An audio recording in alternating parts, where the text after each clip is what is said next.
मुठभर म्हणजे त्याला 2-4-5% फ्लेमिंगो इथं आहेत. हे कशामुळे घडले?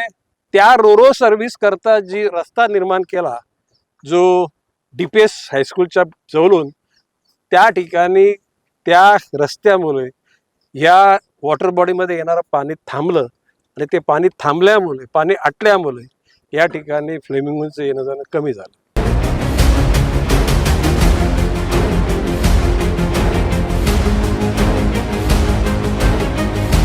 तर 1% जे नालायक आहेत त्या नालायक लोकांच्या कामाची ही परिणिती आहे.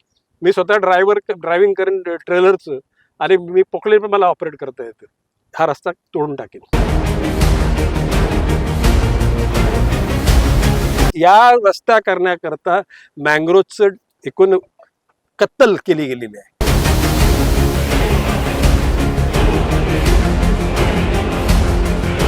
It's not political stunt.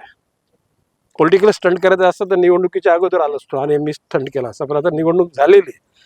आता ही नवी मुंबईतल्या झालेल्या चुका दुरुस्त करण्याची वेळ आहे आणि त्याकरता आज गणेश नाईकांनी पहिलं पाऊल टाकलेलं आहे.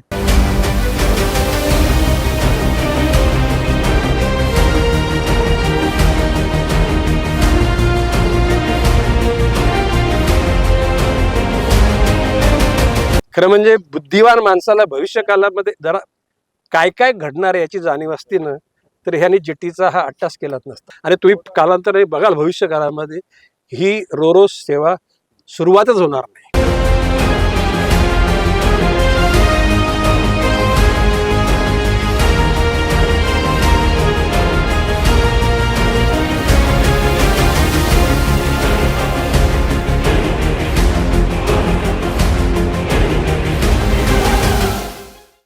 नवी मुंबई NRI कॉम्प्लेक्स के करीब स्थित तालाब में जेटी के लिए निर्माण रस्ते के कारण खाड़ी का पानी ब्लॉक होने से आज फ्लेमिंगो के अस्तित्व पर धोखा निर्माण हो चुका है और इसी संवेदनशील घटना पर ऐरोली के विधायक गणेश नाइक ने आज एक्शन मोड में आते हुए अपने वही तेवर और कलेवर दिखाते हुए बेहद ही आक्रामक रुख अख्तियार कर सिडको और नवी मुंबई महानगर पालिका के अधिकारियों को आड़े हाथों लिया और उन्होंने अधिकारियों को अल्टीमेटम दिया कि 8 दिनों में खाड़ी का पानी तालाब में छोड़ें, वरना वे खुद ट्रेलर चलाएंगे और पोकलेन से रास्ता तोड़ देंगे।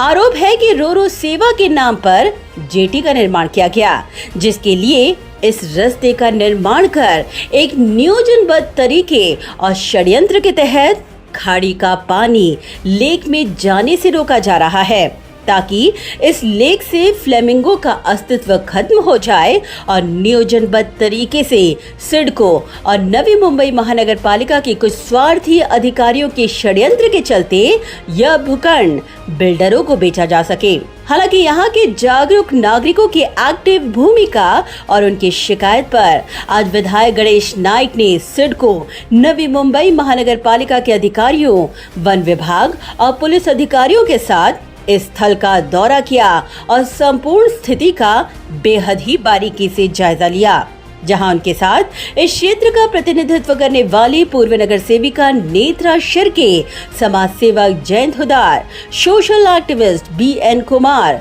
पूर्व नगर सेवक विशाल डोलस, पूर्व नगर सेवक गणेश मात्रे, सिडको के मुख्य अभियंता बायस, नवी मुंबई मनपा अतिरिक्त अभियंता अरविंद शिंदे, उप अभियंता पंडिरीनाथ चौड़े, NRI पुलिस स्टेशन के वरिष्ठ पुलिस अधिकारी सतीश कदम, वन विभाग के अधिकारी विकास बैरागी, साथ ही NRI कॉम्प्लेक्स के नागरिक, पर्यावरणवादी, सीवुड्स और बेलापुर के असंख्य नागरिक उपस्थित थे।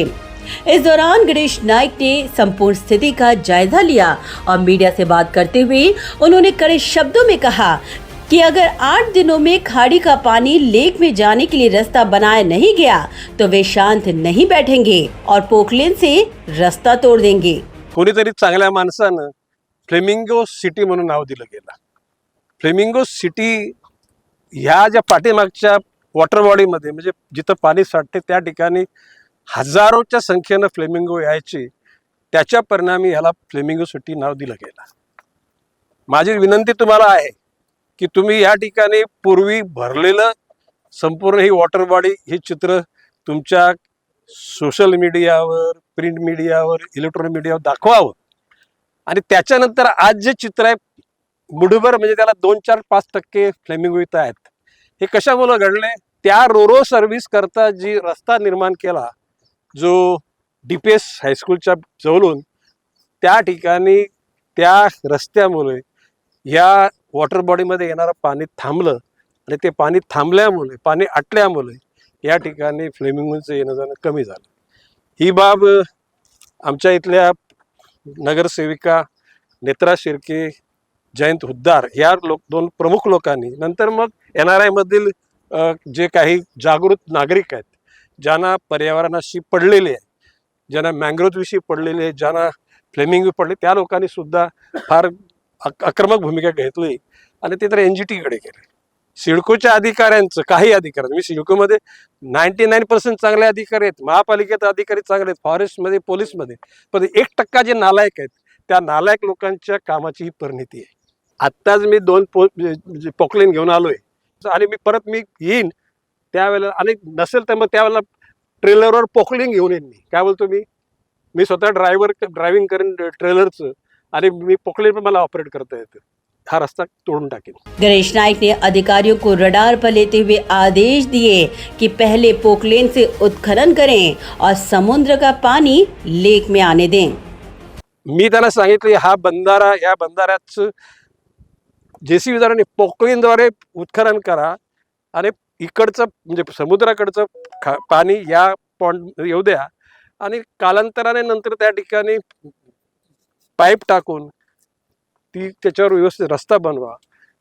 हा परिसर पुन्हा फ्लेमिंगो सिटी हे बघण्याकरता लोकांना त्या पाम बीच मार्गच्या तिथून गाड्या उभ्या करून लोकांना बघता आलं पाहिजे.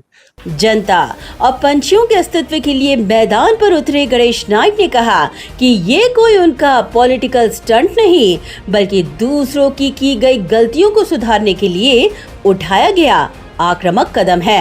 It's not political stunt. Political stunt करायचं असतं तर निवडणुकीच्या अगोदर आलो असतो आणि मी स्टंट केला असता, पण आता निवडणूक झालेली. आता ही नवी मुंबईतल्या झालेल्या चुका दुरुस्त करण्याची वेळ आहे आणि त्याकरता आज गणेश नाईकने पहिलं पाऊल टाकलेलं आहे.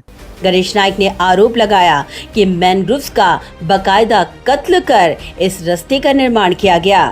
उन्होंने आरोप लगाया कि कुछ स्वार्थी अधिकारी इस भूखंड को खत्म कर बेचने का षड्यंत्र रच रहे थे.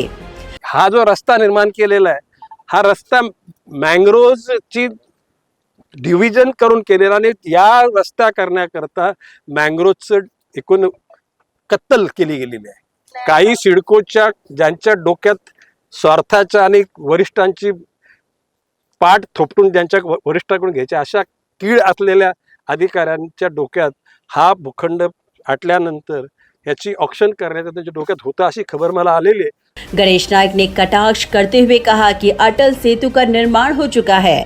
ऐसे में भविष्य की इस योजनाओं से अनजान लोगों द्वारा बनाई गई ये रोरो सेवा कभी भी भविष्य में शुरू नहीं हो पाएगी.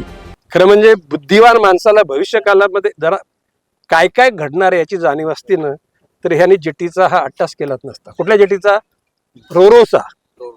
आता प्रवासी जेटी तिकडे सेक्टर 15ला झालेली, ऐकलं का? हा अट्टास आता त्याच्यानंतर अटल सेतूमुळे शिवडी नावाशिवा लिंक झाली, तिथून उरणवरून अलिबागला ब्रिज बनणार आहे. म्हणजे त्या ठिकाणी रोरोचं काही प्रयोजन राहिलेलं नाही आणि तुम्ही कालांतराने बघाल भविष्य काळामध्ये ही रोरो सेवा सुरुवातच होणार नाही. खैर अब देखना यही होगा कि मैदान पर उतरे गणेश नाइक के इस आक्रामक रुख के बाद क्या नवी मुंबई फ्लेमिंगो सिटी की पहचान महफूज रह पाती है और क्या यह भूखंड बिल्डरों की झोली में जाने से रुक पाता है, ये तो अब आने वाला समय ही बताएगा. Bureau report, Navi Mumbai network.